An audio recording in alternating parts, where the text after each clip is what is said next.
সংসার জীবনে কষ্ট হলেও মানিয়ে নিতে হয়, এইটাই নাকি মেয়েদের সংসার জীবন। আসলে কি তাই? বিয়ের পর থেকে যদি কষ্ট করে করে সংসার করতে হয়, পাবো কবে বৃদ্ধ বয়সে? হ্যালো এভরিওয়ান, আসসালামু আলাইকুম, ওয়েলকাম জানাচ্ছি আমার নতুন একটা ডেইলি ব্লগে। একটা মধ্যবিত্ত ঘরের বোর কিন্তু এমনি এমনি আসে না, অনেক কষ্ট করতে হয়, অনেক ধৈর্য ধরতে হয়। কষ্ট করতে করতে করতে মানিয়ে নিতে নিতে সংসার জীবনটা যখন সুখের হয় তখন কিন্তু তাদের একদম বয়স হয়ে যায়। তাকে তখন সুখ উপভোগ করার সময় না থাকে, তখন শখ উপভোগ করার সময় কিচ্ছু থাকে না। মধ্যবিত্ত ফ্যামিলির বউরা আসলে সংগ্রাম করতে করতে জীবন চালাতে হয় বিয়ের পরে। মনে কিন্তু অনেক শখ থাকে, সেই শখ পূরণ করার সময়টা হয়ে ওঠে না তাদের। যাই হোক, সকালে ঘুম থেকে উঠে কিন্তু মনটা খারাপ, আসলে কেন সেটা কিন্তু বলতে পারবো না। তো দিন যাচ্ছে সংসার জীবনে ততই কেমন জানি মনটা হয়ে থাকে সব সময়। আর কিসের জন্য কিসের একটা টেনশন আসলে খুঁজে পাই না। আসলে যাই হোক, বলতে গেলে আজকে সকাল থেকে কাজ শুরু করি নাই, প্রায় দুপুর 1টা থেকে কাজ শুরু করছি। কেন জানি ভালো লাগতেছে না, বললাম না কিছু কিছু কারণ থাকে, আসলে তখন খুঁজে পাই না কেন যে মন খারাপ থাকে।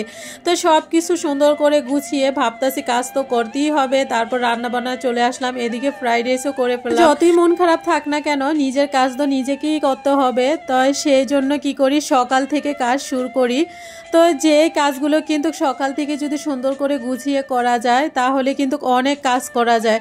আর যখনই একটু দেরি হয়ে যায় তখন কোনো কাজ করতে ইচ্ছে করে না, অলসতা। তো আজকে এরকম আমার হয়েছে। তো যাই হোক, কথা বলতে বলতে কিন্তু এদিকে রান্না, দুপুরে খাওয়া দাওয়া শেষ করে, ওই যে বললাম না ধৈর্য ধরলে জীবনে সব কিছুই সম্ভব। সংসার জীবন কিন্তু কমও না, 14টা বছর হয়ে গেছে। তো এতদিন ভাড়া বাসায় ছিলাম, এখন নিজেদের বাসা হয়েছে, মানে নিজের একটা ফ্ল্যাট হয়েছে। বললাম না সংসার জীবন 14টা বছর হয়ে গেছে। আসলে কিন্তু 14টা বছর এমনি এমনি চলে যায় না, অনেক ঝড় তুফান সব কিছু মিলিয়ে গেছে। মেয়ে ধৈর্য ধরে থাকলে কিন্তু তার সব কিছুই সম্ভব। তো এই যে আমার বাসাটা কত সুন্দর করে আমি একদম ক্লিন করে রাখছি, পরিষ্কার করে।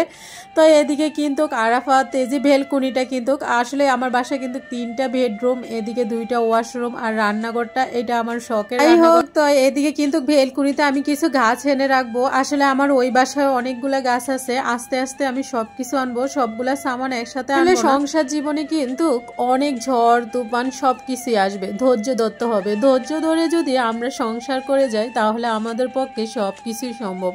আসলে জীবনে কি ধৈর্য না ধরলে কোনো কিছুই সম্ভব না। তো যাই হোক, আমার কিন্তু দেখা যায় আজ থেকে 4-5 বছর ধরে ফ্ল্যাট কিনবো করে কিনা হচ্ছে না, কারণ এরকম মানে মন মতো পাচ্ছিও না সব দিক দিয়ে। আলহামদুলিল্লাহ, ধৈর্য ধরলে আল্লাহর কাছে সবকিছুই সম্ভব। তো আমার ফ্ল্যাটটা কিন্তু 5 তলা, খুবই সুন্দর, মানে চারদিকে একদম খোলামেলা। আরাফাত তো এখন অনেক বেশি খুশি, কারণ ও খালি সারাদিন বলে নতুন বাসায় যাবে, মানে এই বাসায় আসবে ওই বাসায় যাবে, এই আর কি। তো এখানে কিন্তু ছাদে যারা ফ্ল্যাটে আছে তারা সবাই গাছ লাগাইছে। এখানে খুবই ভালো একটা খোলামেলা পরিবেশ। সবাই অনেক বেশি ভালো থাকবেন। আজকের ব্লগ